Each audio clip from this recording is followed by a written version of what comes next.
store majority Christians. Global community, President Obama, yes.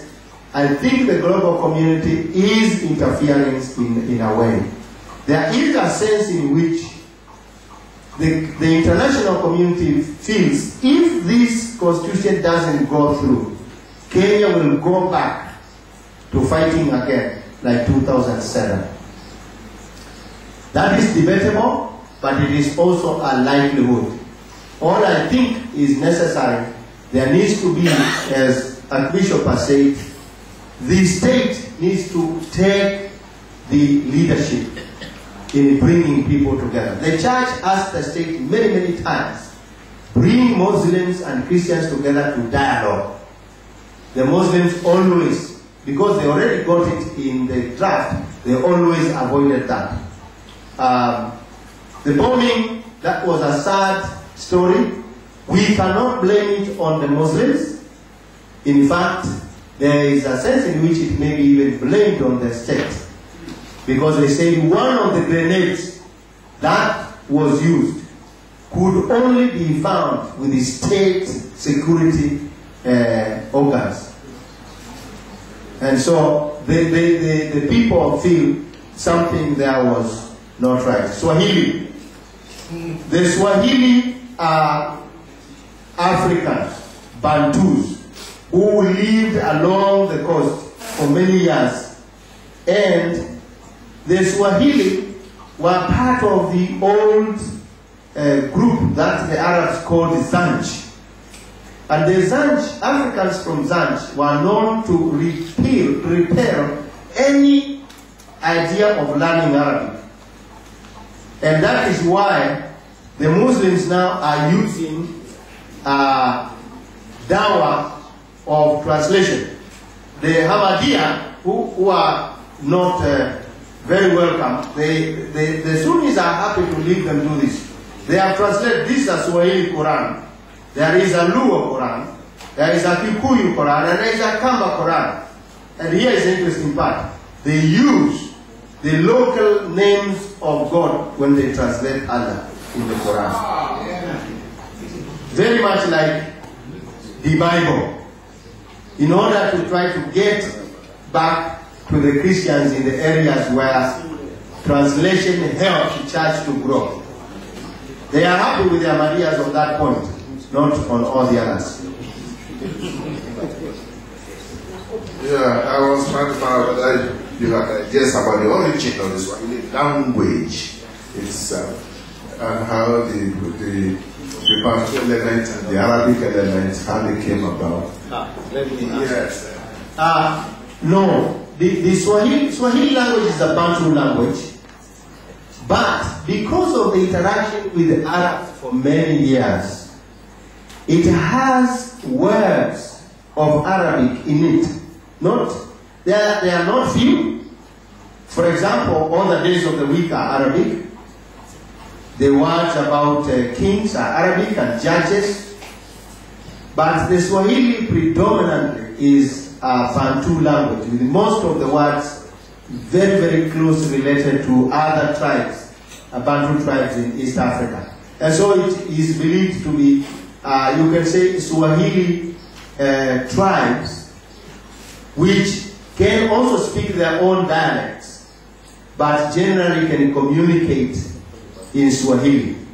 That's the current view. There used to be an old view that was rejected by anthropologists. The view used to be that there was a combination of Arabic and the Bantu languages to form Swahili, and that has already been discarded by anthropologists. I see. Actually, what about Hausa? Hausa has quite a lot of Arabic words. Yeah. Just like this. Incidentally, Nigerian missionaries who go to Kenya, I mean Catholic Reverend Fathers who go to Kenya, they learn Swahili within 3 weeks. It's easy to learn. Not only easy to learn, but also the Arabic words in Swahili are the same Arabic words in Hausa. So there's like a speaking. There's another theory. Pardon? Another theory. There's another theory. This your friend is always counter. Yes, what is the theory? Well, the progeny of the Arabs and the Bantu. Hold on.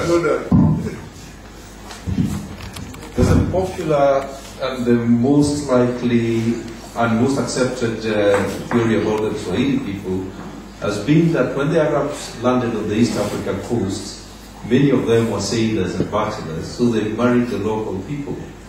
And out of that, a progeny of people emerged that formed the Swahili. And these are the ones who had a mixture of Bantu language, of the local communities, as well as a little more of the Arabic. That's why we have the Bajun and other communities emerging. That's the official. But that does not explain why you have the same Swahili from the top of Kenya right down to Tanzania. That explains it. You would have had different kinds of Swahili depending on with the tribes of the different people. I think John can help, but let me say something briefly. All the linguists like Derek Nuss, Thomas Pia, who have done linguistic studies in East Africa, have discarded that view completely. Anyway, why Swahili? 1920s, the British decided to create standard Swahili. There are 16 distinctive Swahilis on the coastal strip, as well as Congolese Swahili, which is Yajabu Ajabu. But it was the British standardized Swahili, which was based on the Zanzibar Swahili. Mombasans say it's street Swahili, it's not proper Swahili, and they would claim that Kiamu of Mombasa is Sanifu. And Nyerere came and institutionalized it in Tanzania. But that doesn't remove the fact that it was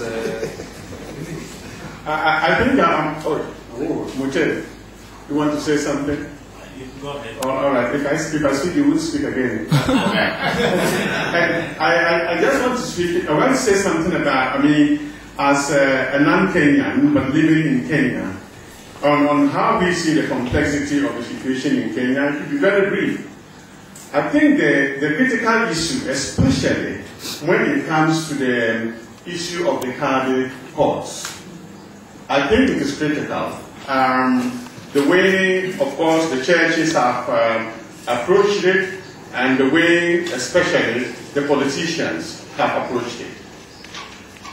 What we noticed, and with Komura, we met the church leaders for a day in Limuru.